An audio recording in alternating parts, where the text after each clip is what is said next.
bendiga mucho, pero muy bienvenido a este culto de esta tarde. Es la mitad de la semana, ¿sí? Es un culto muy especial donde seguramente seremos ministrados por el Espíritu Santo y el Espíritu Santo nos ayudará a cambiar las cosas que tenemos que cambiar en el corazón. ¿Sabes de qué quiero hablar? Quiero hablar del arrepentimiento que trae sanidad. El arrepentimiento trae sanidad.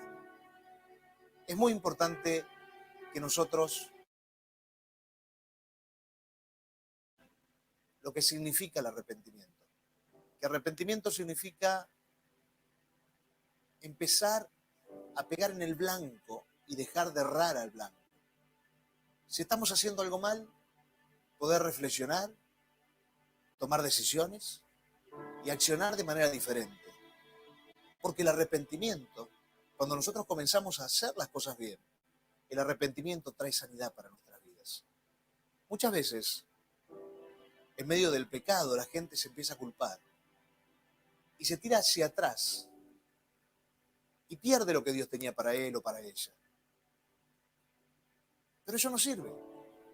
En medio del pecado, en medio de una situación difícil en la que caíste, tal vez, o estás haciendo algo incorrecto,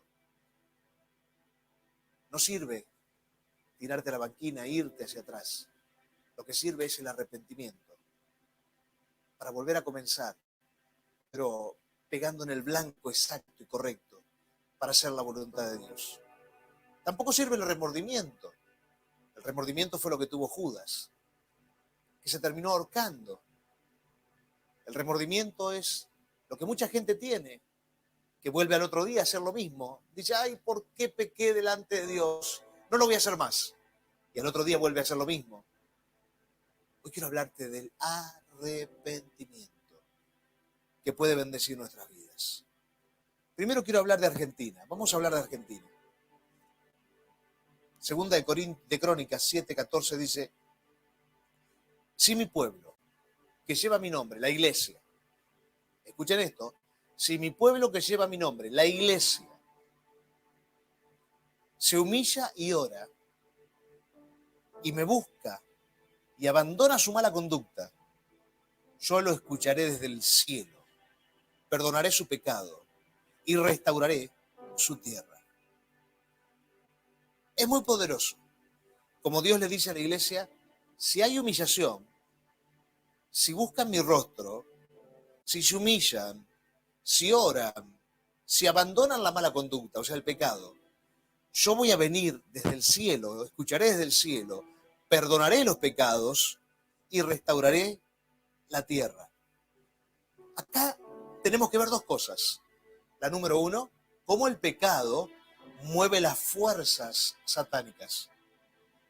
Número dos, cómo el arrepentimiento comienza a mover las fuerzas de Dios al punto tal de traer restauración y de traer sanidad sobre la tierra. Porque estoy hablando de Argentina ahora. Porque muchos podemos decir, tendrían que hacerse las cosas de una manera o de otra. Y puede ser que tengamos razón. Podemos decir, pero el sistema político está destruyendo todo esto. Puede ser que tengamos razón. Pero la Biblia dice, humíllense, arrepiéntanse, oren delante de mi presencia y Argentina será bendecida, Argentina será prosperada y Argentina será restaurada.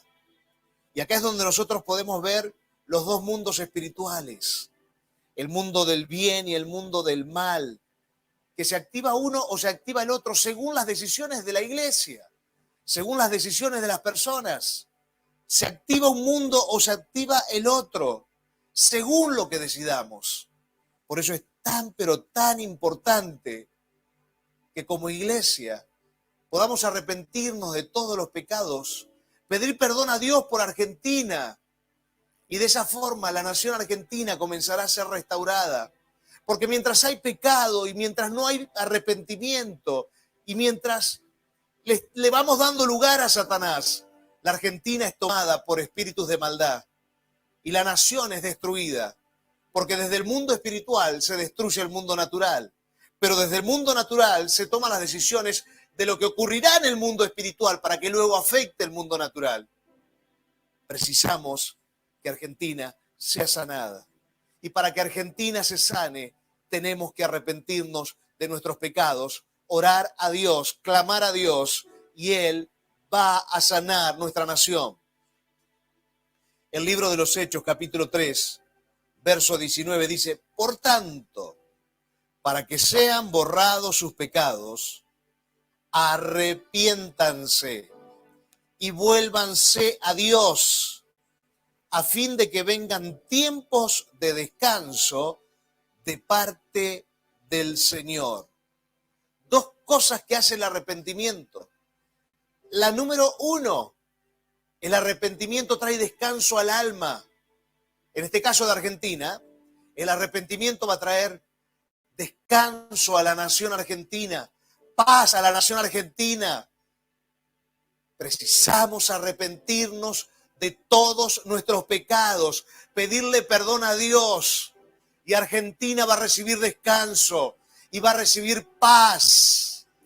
Lo segundo que hace el arrepentimiento es, sobre nuestras vidas, produce el arrepentimiento en nosotros que Dios borre los pecados de la nación.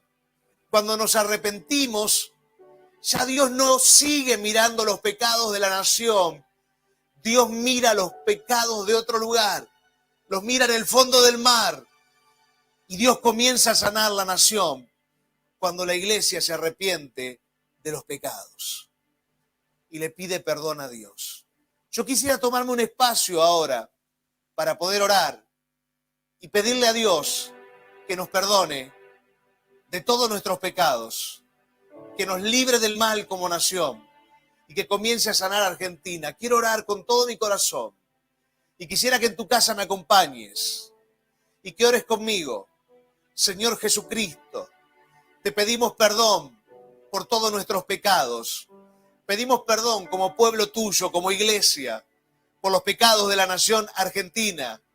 Nos arrepentimos de cada pecado. Nos humillamos delante de ti, Señor, y oramos, suplicándote, Señor, que restaures nuestra nación, que sanes nuestra nación, porque la palabra dice que el arrepentimiento trae restauración.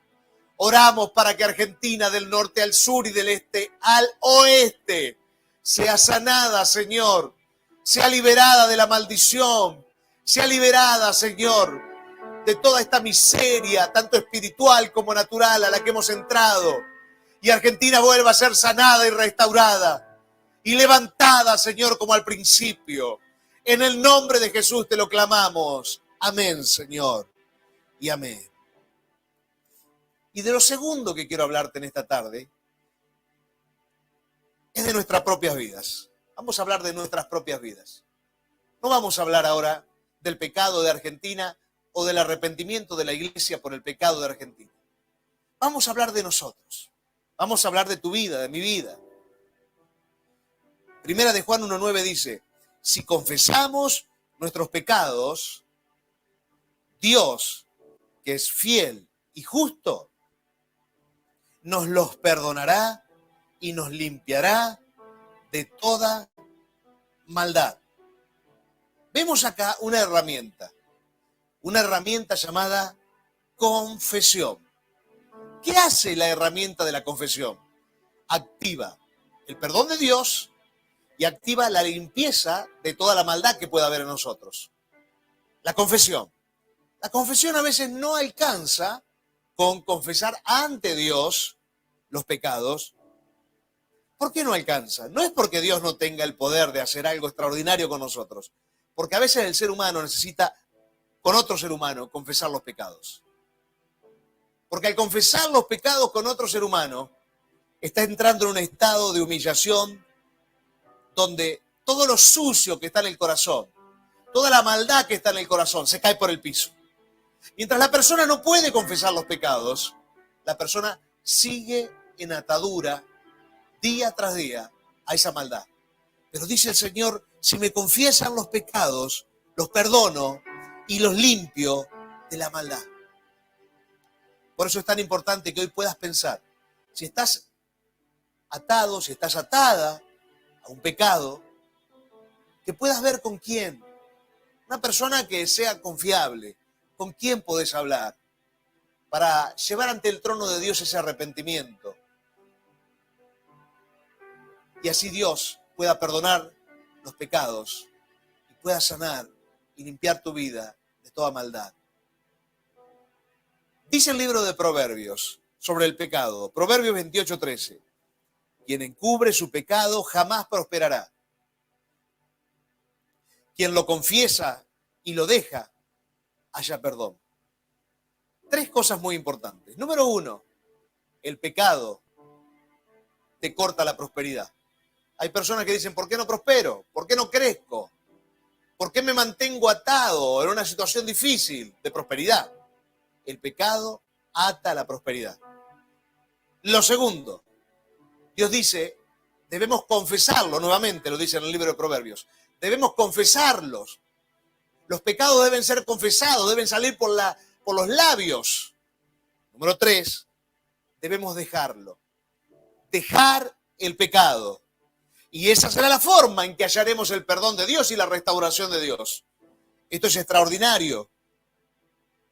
Dios nos enseña que si ocultamos el pecado, habrá un factor llamado detenimiento, un factor llamado pobreza y miseria que nos alcanzará tanto en la vida espiritual como en la vida del alma, como en la vida del cuerpo. Por eso esta pobreza espiritual del alma humana radica en la confesión de los pecados y en el dejar los pecados. Porque si nos santificamos, podremos alcanzar esa gracia poderosa y esa prosperidad poderosa que viene de parte de Dios para nuestras vidas. Quiero llegar al final del mensaje, a la conclusión del mensaje. Cuando fuimos creados, Dios, vamos al Génesis, a la creación. Cuando fuimos creados, Dios del polvo formó al ser humano. ¿Bien? De la tierra se formó al ser humano. Entonces en el Génesis lo primero que vos tenías era la figura de un ser humano. Perfecto, sin ningún detalle, porque estaba hecho perfecto por Dios. Lo segundo que vemos, la segunda instancia del Génesis es Dios sopla aliento de vida a este cuerpo perfecto que había sido hecho del barro de la tierra. Ahora este cuerpo tiene espíritu. El espíritu del hombre tiene el espíritu de Dios. Entonces había un cuerpo y había un espíritu. Y dice la Biblia, luego de que el espíritu de Dios sopla sobre el espíritu del hombre, ahora el hombre es alma viviente. Entonces, cuando se mezclan el espíritu y el cuerpo, te pido que sigas esta secuencia porque esta es la conclusión del mensaje. Cuando se pegan el espíritu y el cuerpo, espíritu del hombre, lleno del aliento de Dios, y el cuerpo del hombre en el Génesis, se unen y la unión de los dos, dice la Biblia que ahora el hombre era alma viviente. ¿Qué significa? Se formó el alma, la unión del cuerpo y del espíritu forma el alma, donde están los sentimientos, las emociones y la voluntad. Y esa unión lo que hace es que el espíritu del hombre que recibe la palabra y la dirección de Dios, a través del alma le transmite al cuerpo todo lo que debe hacer para hacer la voluntad de Dios. En el Edén todo era perfecto. Dios le hablaba al hombre a su espíritu. A través del alma el hombre le transmitía al cuerpo lo que el cuerpo debía hacer. Y el hombre se mantenía en santidad. El hombre se mantenía con un corazón limpio, puro. Pero un día el alma empezó, en la vida de Eva primeramente, empezó a ser confrontada el alma por la serpiente que es Satanás. Y el alma ganó la primera batalla. Y el hombre pecó. Cuando el ser humano pecó, ahora quiero que sigas esta secuencia, el ser humano tenía el cuerpo, el ser humano tenía un alma, pero tenía un espíritu que ya no estaba más conectado con Dios. Porque el pecado desconectó, cortó la conexión del hombre con Dios. Entonces el hombre, por cientos y miles de años, fue dominado por el alma. El alma con su yo, con su ego, con su carnalidad, con sus deseos contra la voluntad de Dios, el alma dominó al hombre, dominó el cuerpo, dominó al ser humano. Y así fueron pasando cientos y miles de años. Hasta que un día, hace 2000 años atrás, viene el Señor Jesucristo. El ser humano evolucionó en torno al pecado. Su alma dominó su cuerpo. Hace 2000 años atrás el Señor Jesús vino a la tierra, murió por nosotros, resucitó por nosotros. Y dice la Biblia que todo aquel que acepta a Jesús en su corazón recibe vida eterna, recibe vida plena en la tierra. ¿Pero por qué? Porque el Espíritu de Dios sella el espíritu del hombre y le vuelve a dar vida. Cuando vos recibís a Jesús en tu corazón, tu espíritu vuelve a tener vida. Ahora, como hemos evolucionado, nuestros padres, abuelos, bisabuelos, venían en pecado, hasta que nosotros recibimos a Cristo, el hombre venía en pecado, el alma dominaba al hombre. Ahora el ser humano que recibe a Cristo en su corazón, ¿qué le pasa? Tiene nuevamente espíritu de vida, tiene el Espíritu Santo. Y ahora hay una gran confrontación entre esta alma que evolucionó y dominó al ser humano durante muchos años y el Espíritu de Dios que trae lo nuevo del cielo, que trae la santidad de Dios, que trae la presencia de Dios. El Espíritu de Dios que trae el deseo y el anhelo del cielo para tu vida. Y hoy hay una gran guerra en tu vida. El hombre viejo, el alma y el hombre nuevo, el espíritu. Hay una confrontación. Hay una lucha interna. El alma te dice que sigas en el pecado, pero el espíritu te dice que agrades a Dios. Y hay una guerra. Y en esta guerra es importante que el espíritu empiece a dominar el alma, como en el Génesis, como en el Edén, donde el alma no dominaba al ser humano, donde el ser humano era dominado por el espíritu. Debemos darle lugar al Espíritu Santo para que Él nos ayude a arrepentirnos, a confesar nuestros pecados, a dejar nuestros pecados y de esa forma poder tener una vida de santidad plena para Dios.